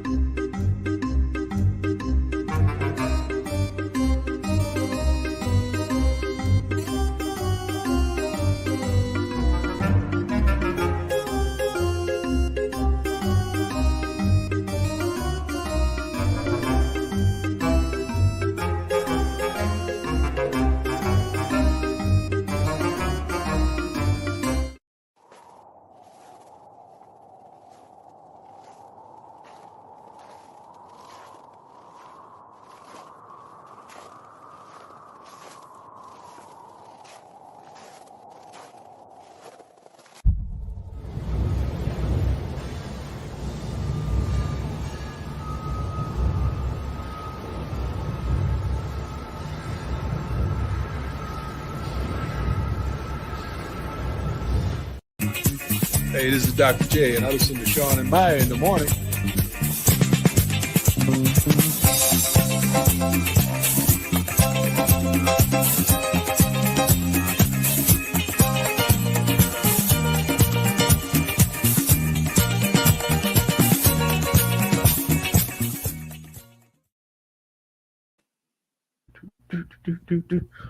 Welcome back to Second City Sports, the hashtag Friday Fun Edition, the first show for the month of August. We're live in the living color right here on Sports Zone Chicago. I'm Sid, that's Lakina. This is our last break of the show for today and for the weekend. If you want to follow yours truly on the Twitter and the IG, you can do so at SidKid80. Once again, it's SidKid80. That's SIDKID80. That's SIDKID80. You follow my Katie McGee on the Twitter. Execute's going to get an IG. Let's not waste any time, Lakina. She's our girl. She's your girl. She's on the road. She's from KXRB's. It's number one country music station in Sioux Falls, South Dakota. Here comes our girl, Miss Christine, the Queen Manika. What's going on, Christine? Hello, guys. How are you? We're doing great. How about yourself? Good. You can hear me. That makes me happy. Yeah, that's fine. Yeah, that's fine. Good. Yeah, I know you guys are on the road, so you and your lovely husband Chris, be careful out there. Well, he's already there. This is the life of a golfer's wife. You go wherever the tournament is. Smart. Yeah, that's good to hear. All right, Christine. The NFL season has officially kicked off. Of course, the preseason is underway. Everybody else will start playing next week. But the Bears in Texas faced off in the Hall of Fame game last night. The game was called late in the third quarter due to inclement weather. Did you get a chance to watch any of the game or the highlights or what have you? If so, what were your thoughts? I did. I watched pretty much the entire game, and yeah, thank you. Yes, and it's kind of interesting how. I mean, my dad's probably kidding with me when he sends me this text, but he's like, "Oh my gosh, did you see the Bears last night?" I'm like, people have to remember that it's the second and third stringers playing. But from what I saw, they actually looked pretty good. We saw a couple of first stringers get some snaps in, and that Colin Johnson, oh my gosh, like he's going to be a story. I agree with Joe Buck when he said that Hard Knocks is going to make a star out of him, and I 100% agree with that statement. And I don't agree with Joe Buck often, but he actually gave a lot of props to Chicago and what they've done in the offseason. I think that's about the nicest I've ever heard Joe Buck talk about the Bears, so that was nice to hear. Well, yeah, like baby steps, I guess, right? Because we know that Hard Knocks, of course, they always showcase the stars, but they also want to showcase like those guys that kind of come out of nowhere, and Colin Johnson is definitely one of those guys. So I wouldn't be surprised if once the series finally airs next week, they might, especially with how he did last night, he definitely might be the guy that they might showcase a lot outside of the main guys. Yeah, and I'm hoping too that he turns into, if not one of the go-to guys that Coach Eberflus throws in there, and with Caleb Williams, because I think he could be a really good player for the Bears if they keep using him and if they use him the right way. And now, what did you think about the new kickoff rules last night? Because this is the first game that we're watching these new rules take place in live action. As I mentioned, all the rest of the teams will, of course, experience this starting next week. What did you think about the new kickoff rules? I know there was a couple of penalties that were called as the players are trying to figure this thing out. What are your thoughts about the new kickoff rules? I think like anything in the NFL, it's an adjustment, right? Like whenever there's ever a new rule change or what have you not, it's always an adjustment for these players. And I think it's no exception with this new kickoff rule. If anything, I thought it gave the players a chance to breathe and to slow down and to kind of process everything. But when it comes to slowing down the players, it also kind of slowed down the game a little bit, in my opinion. So they made a good point last night during the broadcast. It's possible that maybe after seeing it live and in action that there could be some adjustments with this new kickoff rule. I don't see that happening right away when it comes to this season, but I think it gives them the perspective of, okay, maybe we can clean this up a little bit here and there, or maybe this can go a little bit better. We were talking about this morning. We can probably almost guarantee that it's not going to be what it once was, right? It's not going to be how it was when we see Devin Hester on the field running for 99 yards or something like that. So it's definitely going to change the game in that way when it comes to a little bit more of excitement during kickoff. But again, it's just going to be an adjustment for everyone, I feel like, especially when it comes to having that extra 12th man on the field running off as quick as he can. It reminds me of a play in college that I called, and my buddy Josh, he was on defense, and every time he would hear that play call, he would run on the field like it's nobody's business. So that's what I think of when I see the extra 12th man kind of running around. Yeah, that's kind of like it's definitely gonna be an adjustment for everybody. But I think like I said earlier, I think we're still gonna get like one touchdown, if not, during this whole thing. Someone's gonna try to find a way to beat the system, so it'll be interesting to see what happens there. Now, real quick, we'll talk a little bit of White Sox. We'll keep it short and sweet. I don't want you to. Good. Oh yeah. Like well, Aloy, he's now in he's now in Baltimore. We'll see how he does over there. Were there some guys that you expected to be traded that didn't get traded, or were there any surprises? I mean, Eloy, I saw that coming. I shouldn't say it like that, but I'm going to rephrase it in my head really quick. He was good with the White Sox when he was healthy, but because he has been injured so often, there wasn't really a future with him going forward. I think that's what it came down to. Michael Kopech, that was a little bit shocking. I did not see that coming because I thought of him as being the closer for the team, and they were kind of shaping him to be that way. So it's unfortunate that they traded him, but in a way it was kind of not totally surprising for a lot of people. They're just cleaning house at this point, in my opinion. And not all the trades were good trades. They just wanted to get rid of players. I think Chris gets one of the few times that I should agree with one of his moves. I think he got something for Eloy. I think that should be commended within itself. But as you mentioned, we'll see what happens down the road with the White Sox. You're listening to Second City Sports on Chicago. # Friday Fun Edition, the first one for the month of August. I'm Sid. That's Lakina. It's Christine, the Queen, Manika. All right, Christine, let's get back to our happy talk and talk about these Summer Olympics in Paris, France. Of course, the United States are striking for gold once again. The USA men's team, they picked up a bronze medal earlier this week, but it was the women's gymnastics team that stole the show. Yeah, I've been enjoying this Olympics 1,000%. I just saw a stat just from the 2020 Olympics, 2021, whatever you want to call it, in Tokyo. The viewership is already up 80%, which is unbelievable, and just shows how much these games in the world and how much it is here in the area too, getting back to that normalcy as well. I've been watching a lot of volleyball, a lot of volleyball, men's volleyball, women's volleyball. I loved it.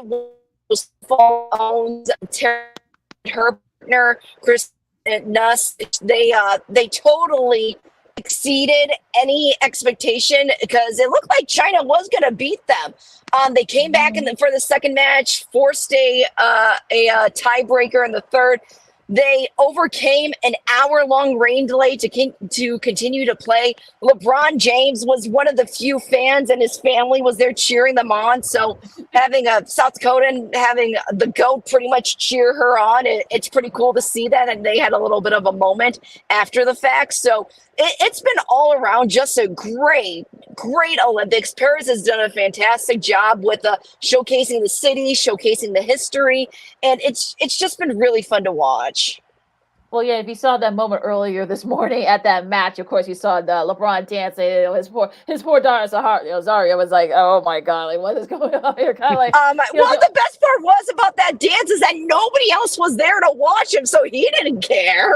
Yeah, exactly. So yeah, okay, most had already kind of given up on that. But let's talk about a couple of women that are just kicking butt. Kayla Decky, now Oh has my gosh, yeah. 12 medals now. She got a silver yesterday in the one of the relays. Of course, she won the 1500. She could win the 800. I think that's later today. The qualifying there, and of course Simone Biles. Continuing that streak of the U.S. Women winning the all around and everything she's been through, and also Suni Lee winning bronze, the finish champ there. But she didn't win bronze. She went through her own various medical issues too.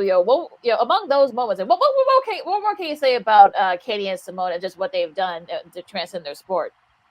I tell you what, when I watched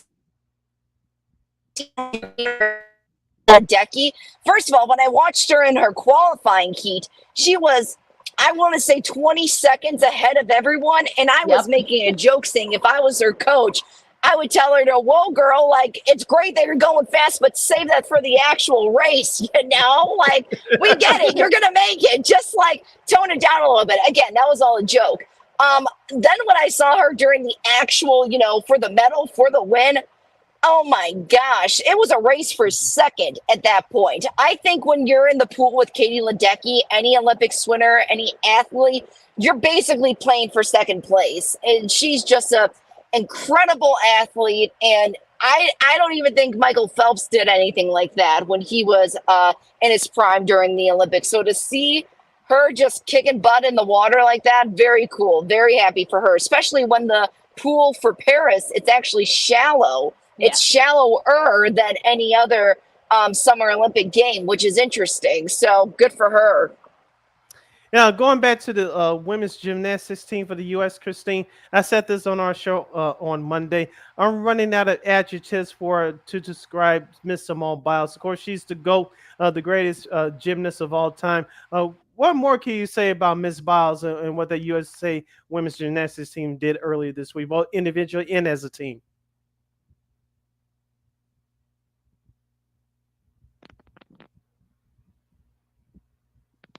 Oh, did we lose her? Oh, did you lose me? No, we got you back now. Yeah, we got you back now. Yeah, repeat what you said in the first. Yo, you got me back? Okay. Yeah.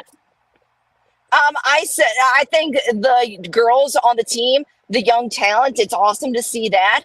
I also think Suni Lee's just adorable, and she's a Minnesotan, so it's happy to see another Midwestern girl doing well in the Olympics. And Simone Biles, I mean, yeah, she's good. What else can you say about her? And I think you gotta give a lot of credit to the people that came before her. Gabby Douglas, for example, I hear that she's making a comeback for the upcoming Olympics after suffering a couple of injuries. So you really gotta think about the people that came before her too, and said, wow, like, she is really grown. And you gotta thank people like Gabby Douglas for that. Well, I would go even further than that. I think Dominique Dawes. Remember her? She was part of that. I couldn't think of her name, but you just reminded me. Thank you. Yeah. No problem. But yeah, she walks so like the girls like Gabby and Simone can run. So I definitely gotta. I'm glad she's finally getting her flowers too as well to kind of lead the charge there. Now, the U.S. has actually done very well. I mean, they won golds in fencing. They won a gold in rowing, 4-man rowing for the first time in like 64 years. I think I saw one guy. He's about to go for gold in judo after 4 Olympics. He's finally going to have a chance. He's going to win a medal at the very least. I thought that they won a silver in equestrian, a bronze in mixed archery. Mm-hmm. I think they just spoiler alert, folks. They actually just smashed the world record in the mixed team relay and track. The track and field, their story. We'll get to that in a little bit. But yeah, U.S. is they're leading the medal count right now. And I mean, and also rugby too, women's rugby. The fact they were able to come back and win and beat Australia to win a medal. I mean, what's your favorite moment so far? Christine?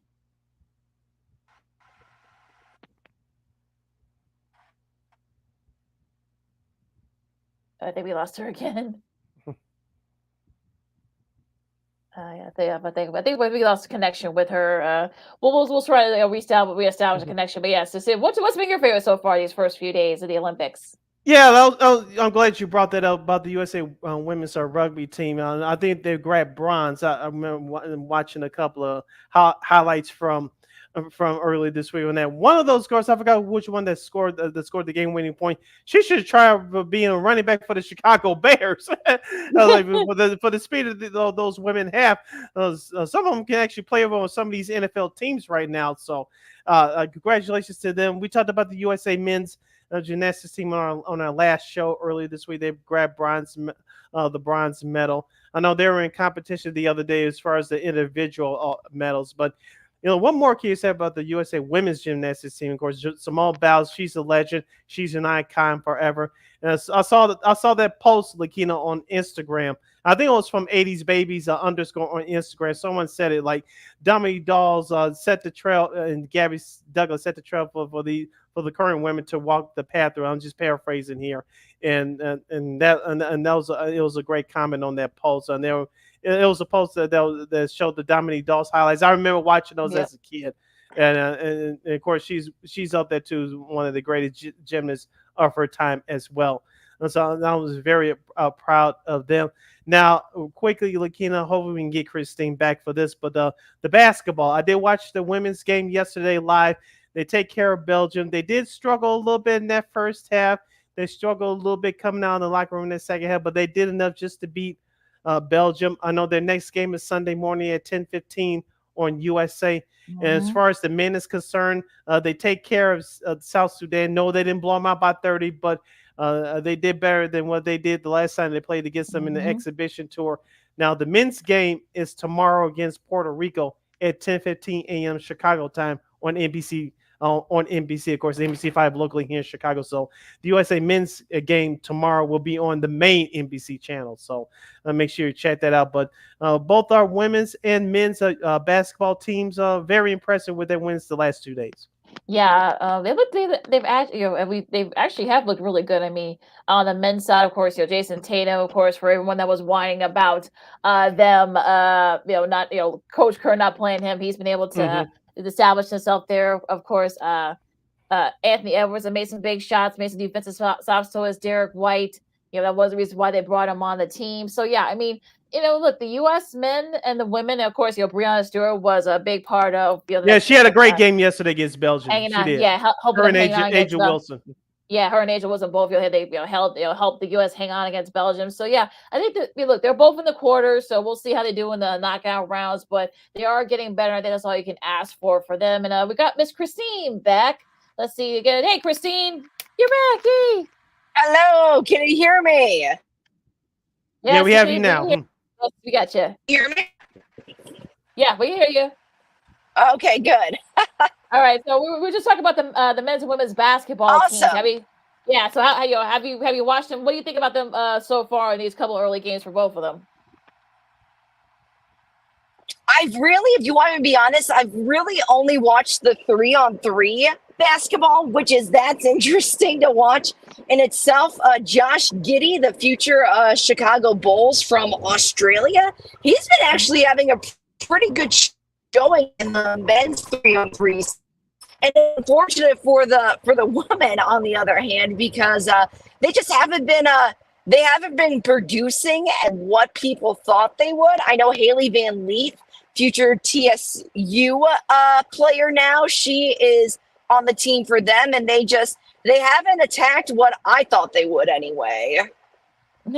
Well, yeah, you had the 3-on-3 is definitely interesting. It's definitely a totally different experience than regular basketball. So I can see what you mean there. Now the track and field has started right now as we speak. Of course, Sha'Carri Richardson, will go for the first time I think like 32 years that a USA woman will win gold there. So she's definitely gonna try to do that. Noah Lyles will try to do the double, which American has not done in 40 years.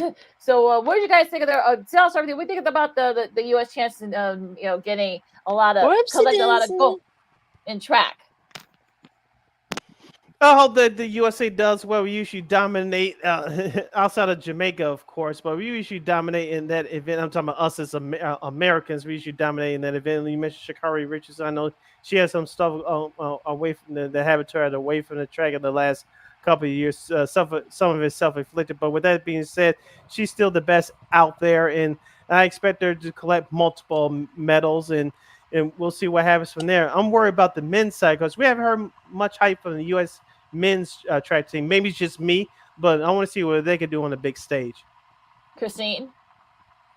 Yes, I loved watching Sha'Carri this morning in her heat. I think she clocked in at a 10:94, which is amazing in itself. And there's no question about it that she is definitely one of the fastest women for Team USA that we've seen in a long time. Definitely one of the fastest in the world. And I'm very happy that she's getting her chance now, and she learned from her lessons from the last go around, and now this is her time. Sid?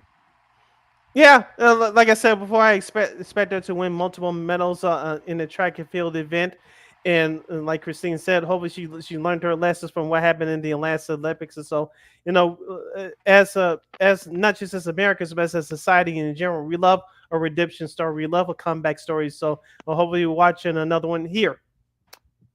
Should be a lot of fun there, and of course you can watch all the action of the Summer Olympics throughout the day on the NBC's family networks. Also, if you got Peacock, you can stream it anytime, anywhere on Peacock, and Gold Zone, which of course, how ironic, the NFL Red Zone with Andrew Siciliano and of course Scott Hansen, and that's doing very well as too. And you can check out Snoop Dogg's adventures too. I saw he and Flavor Flav hang out at one of the volleyball events. Yes. We heard that, Christine. Yeah. So yeah, Snoop Dogg is also becoming a big star in the Olympics. So go figure. Christine? Oh, yes. You cut out a little bit before, Lakina. What was that? I'm sorry. Well, Snoop Dogg and Flavor Flav. I mean, Snoop Dogg, has been everywhere in Paris. So yeah, what do you think about us NBC showcasing Snoop Dogg a lot during his first few days? I think it's hilarious. That's what I can say. I think it's hilarious. I think they're doing that on purpose just because he's going to be one of the new coaches on The Voice coming up this season. Yeah. So it's exciting. It's entertaining. I saw the video of him and Michael Phelps in the swimming pool. I don't know how much they paid Michael Phelps to do that video, but it was worth it. It was definitely worth it. Oh my God, the twosome that we didn't think we needed. So yeah, I know, and we needed it. We needed it right away. Yeah, absolutely. And I'm sure now that the track stuff has started, I'm sure he's going to be showcased and over there as well, because he was there during the trials over in Oregon. So yeah, I think we're going to be seeing a whole lot more Snoop Dogg coming up. No doubt. Hopefully we can get the NFL can allow him to do some games this year, Sunday Night Football or that's okay. Wherever. Oh, you don't want him on your football, Christine? That's okay. It's good for entertainment, but come on. Maybe like a different feed, I guess. You listen to Second City Sports Zone Chicago. Sid, Lakina, and Christine hang on here with you as we go down the home stretch.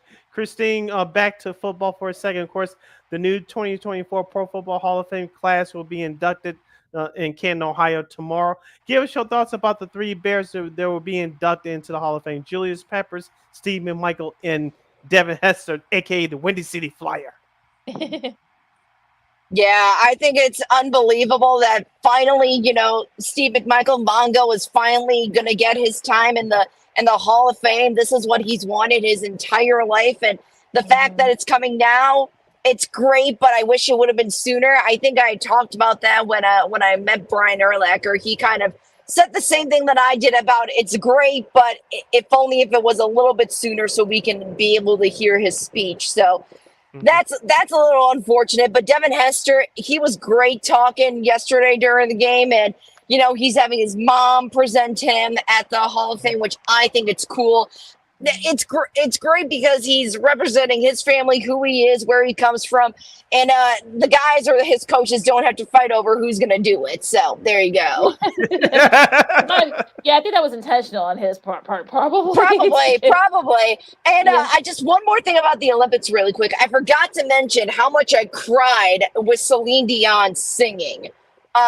When she did that comeback, and just the 100-year-old Olympian holding the torch, and I forgot to mention Snoop thinking it was probably a blunt when he was holding it. So, yeah. He probably did know. Lot of great moments, and I cried like a baby at the opening ceremonies towards the end. Was not the same. Yeah, definitely. Yeah, I mean the ratings, real like you said, the ratings have definitely reflected that. So yeah, I'm sure, especially with the track starting, I'm sure the ratings will be even higher. So we'll see what happens there. Now, Sid, before we go, you had something about those 5 NBA teams that might be looking for new homes, television Oh, homes. oh yes. Of course, Bally Sports and Xfinity had reached an agreement. For those of you that have Bally Sports on Xfinity throughout the United States on your cable system, they reached their agreement, I believe, a little bit over a week ago. But 5 NBA teams that had their games exclusively broadcast on the regional Bally Sports networks, I believe, it includes Oklahoma City, the Dallas Mavericks, the New Orleans Pelicans, and the Detroit Pistons. If the Bally Sports case in bankruptcy court continues to slow pace, for lack of a better term, those 5 teams that I mentioned may be looking for new homes for this upcoming 24-25 season. If that's the case, remember what happened around this time last year, Lakina.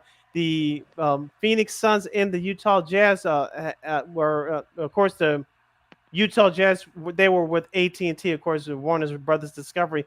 They had their games exclusively streamed and, of course, a broadcast on the over-the-air TV. Same with the Phoenix Suns. And with those 5 teams I just mentioned, if they lose Bally Sports as their primary carrier, they're going to be looking for new homes for this upcoming year as well.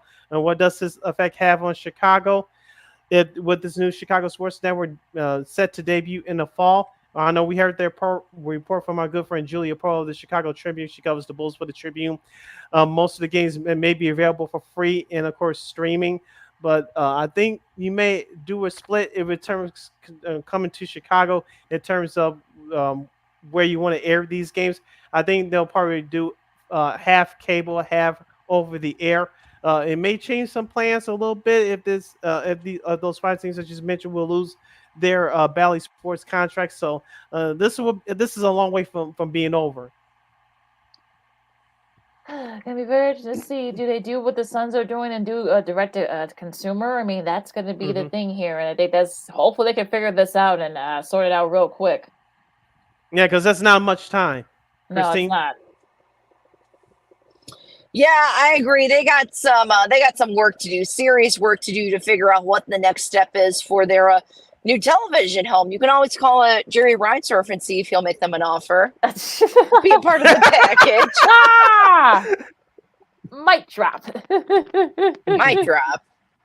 Drop the mic. And on that note, anything else, you guys, before we disperse? I'm all good. All right. And yours surely will be chilling in his home as for now this weekend, catching up with the Olympics and, of course, with all the baseball stuff going on.